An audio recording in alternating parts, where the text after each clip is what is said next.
मोहन अब बूढ़ा हो चला था। उसका बेटा और उसकी पत्नी आए दिन किसी न किसी बहाने से उसे भला बुरा कहते थे। मोहन का शरीर अब काम करने के लायक नहीं रहा था, इसलिए वो भी चुपचाप उन लोगों की बातें सुन लेता था। पिताजी, अलका से काम नहीं संभाला जा रहा है। वो हर वक्त परेशान रहती है। आप किसी भी टाइम पानी मांग लेते हैं, किसी भी टाइम खाना मांगते हैं, दवाइयाँ मांगते हैं। वो बेचारी बच्चों को देखे या आपकी देखभाल करे। मैंने सोच लिया है, मैं शहर में बने हुए वृद्धाश्रम में आपको छोड़कर आ जाता हूँ। नहीं बेटा नहीं, ऐसा जुल्म मेरे ऊपर मत करो। जिंदगी के कितने दिन बचे हैं, मुझे तुम लोगों को देखते हुए काटने दो। बुढ़ापा आ गया है, लेकिन अपने बारे में सोचने के सिवा और कोई काम ही नहीं है। जरा हम लोगों के बारे में भी तो सोच लो। दो दो बच्चे हैं, उनको भी कमरा चाहिए। कि बीमारी पर पैसा लगाए या अपने बच्चों को देखें हम। और ऐसा कौन सा खजाना छोड़ा है आपने हमारे पास जो हम आप पर खर्च करें? 1 महीने से देख रहे हैं घर की क्या हालत हो गई है। आप बीमार रहने लगे हैं और मेरा भी काम छूटने की ही कगार पर है। मोहन चुपचाप बैठ जाता है। उसे 1 महीने पहले की बात याद आती है। 1 महीने पहले तक इस घर में बड़ी ही सुख शांति थी और सब लोग खुशी से रहते थे। आंगन में दो दो गाय बंधी हुई थी। एक बूढ़ी थी और एक जवान। बूढ़ी गाय का नाम उजाला था और जवान गाय का नाम रंभा। रंभा उजाला की ही बेटी थी और वो बहुत सारा दूध देती थी। उजाला को मोहन की पत्नी ने ये कहकर खरीदवाया था कि जब से उजाला उनके घर में आई थी, घर की काया पलट हो गई थी। मोहन और उसकी पत्नी पहले गरीब हुआ करते थे, लेकिन उजाला के आने के बाद से उन लोगों ने दूध का व्यापार शुरू किया और धीरे धीरे उन लोगों के हालात भी बदल गए और बलराज पैदा हुआ। मैंने आज तक ये कहावत जरूर सुनी थी कि किसी किसी का पैर घर में इतना अच्छा होता है कि घर की काया पलट जाती है। बस उजाला वैसी ही है। देखो ना, हमारे घर की हालत अच्छी हो गई है और हम एक बेटे के माँ बाप बन गए हैं। सच में तुम्हारी पसंद की दाद देनी होगी। उस दिन मेले में तुमने इसे पसंद किया और जब से ये आई है हमारा घर तो सुख साधन से भरपूर हो गया है। उजाला बहुत ही सुंदर गाय थी। सफेद रंग की गाय थी और उसके शरीर पर काले काले धब्बे थे। उसकी सुंदर बड़ी बड़ी आंखें, उनमें देखने से ही ऐसा लगता था जैसे कि वो बातें कर रही है। धीरे धीरे उजाला ने कई बच्चों को जन्म दिया, जिनमें से कई बच्चों को मोहन ने बेच भी दिया। जब जब उजाला से उसका बच्चा बिछड़ता, उजाला के लिए वो दिन बहुत ही बुरा होता था। वो पूरा दिन रोती रहती थी, न खाती थी न पीती थी। उजाला, मैं जानती हूँ एक माँ से उसके बच्चे को अलग किया जाए तो कितना दुख होता है, लेकिन तू ये बात नहीं समझेगी। ये इंसानों की दुनिया है। यहाँ पर उन्हीं चीजों को अहमियत दी जाती है जिनसे उन्हें मुनाफा होता हो। और फिर तू तो हर बारी बेटों को जन्म देती है। इतने सारे बच्चे घर में रखकर हम करेंगे क्या? और एक बार को तो मैं मोहन को रोक भी लूंगी, लेकिन वो नहीं सुनेगा।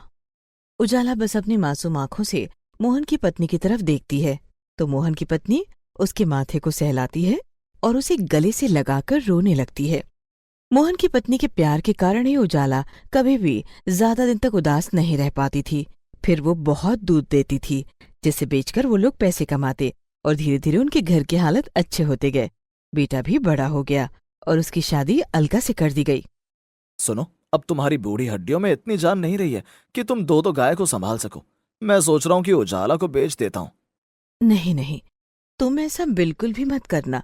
उसने हमारा बड़ा साथ दिया है। सुख दुख में हमेशा उसी का ही सहारा रहा है। तुम उसे मत बेचो। कोई कसाई उसे औने पौने दामों में खरीद लेगा और उसे मार डालेगा। माँ, तुम कैसी बातें कर रही हो? वो बूढ़ी हो चुकी है, न दूध देती है और चारा खाती रहती है। सोचो, अगर इतना ही बचा हुआ चारा हम उसकी बेटी को खिलाएंगे तो वो और कितना सारा दूध देगी। कैसी बातें कर रहा है बेटा? बेचारी कितना चारा खाती है। मोहन, कुछ लोग और जानवर हमारी जिंदगी में बहुत ही भाग्यशाली होते हैं। मेरी बात मान तो उजाला को मत बेच। घर में इस बात को लेकर कई दिनों तक बहस छिड़ी रही। उधर रंभा अपनी माँ से कहती है, माँ, जब देखो इस घर में हर समय यही आवाज आती रहती है कि तुम्हें बेच दो, तुम्हें बेच दो। बस एक वो बूढ़ी काकी है जो हमेशा तुम्हारा बचाव करती है। माँ, क्या सचमुच ये लोग तुम्हें बेच देंगे? मालकिन ने मेरा बड़ा ख्याल रखा है। वही मुझे मेले से खरीद कर लाई थी और सारी जिंदगी अपने से ज्यादा ध्यान उन्होंने मुझ पर दिया। इसीलिए मैंने भी उनकी भरपूर मदद की। लेकिन जिस तरह से वो लाचार हैं मुझे नहीं लगता कि अब मेरा ज्यादा दाना पानी इस घर में लिखा हुआ है। ऐसा ना कहो माँ, अगर तुम्हें कुछ हो गया तो मेरा क्या होगा? मेरा तो कोई भाई बहन भी नहीं है। रंभा बेटी, अब इसमें मैं क्या कर सकती हूँ?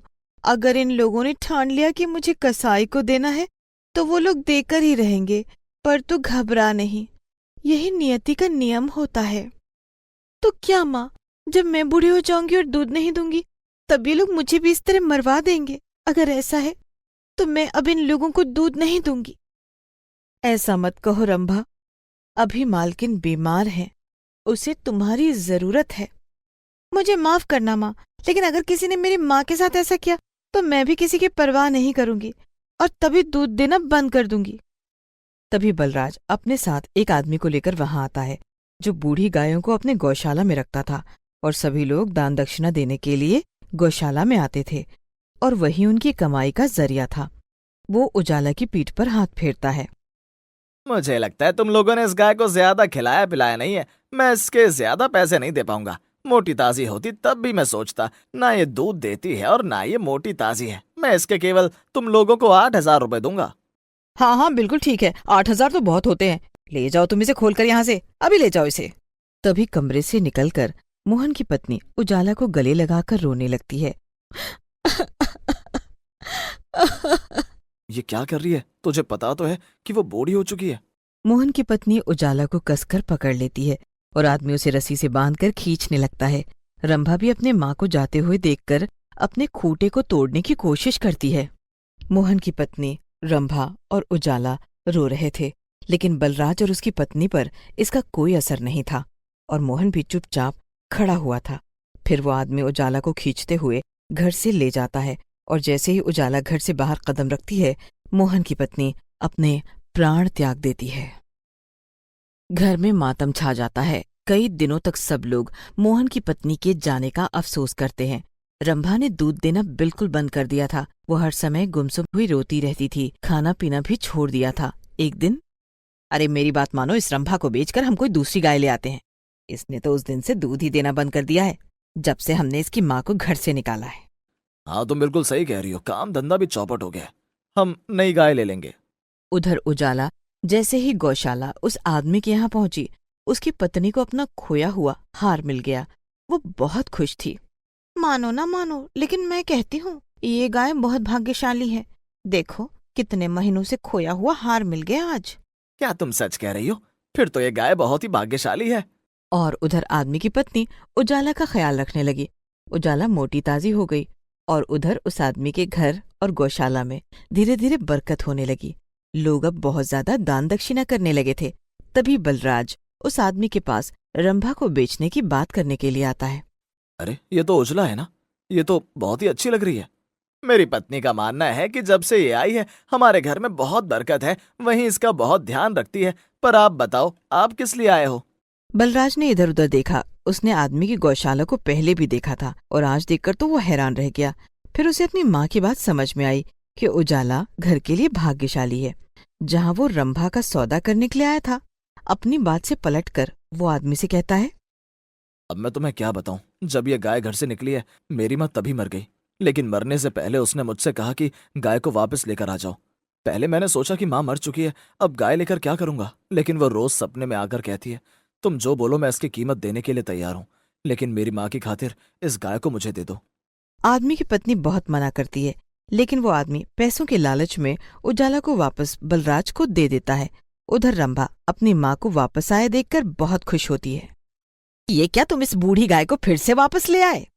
मेरी बात मानो, इस गाय को यहीं रहने दो। तुमने देखा नहीं, उस आदमी की गौशाला और घर बिल्कुल बदल चुका था। माँ सच कहती थी, ये गाय बहुत ही भाग्यशाली है।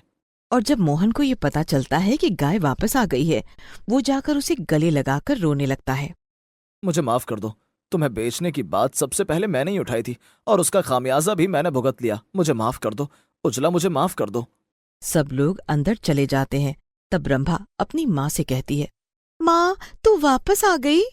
ये तूने अपनी कैसी हालत बना रखी है बेटी?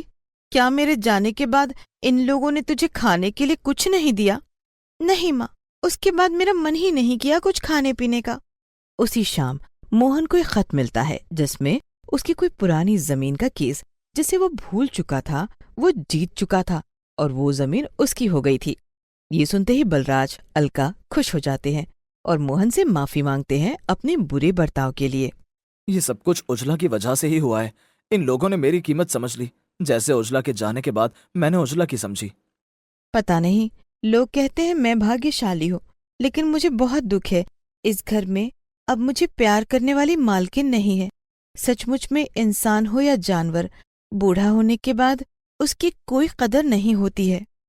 मुझे नहीं पता माँ, बस तू मेरे पास आ गई है, मेरे लिए तो यही बहुत है।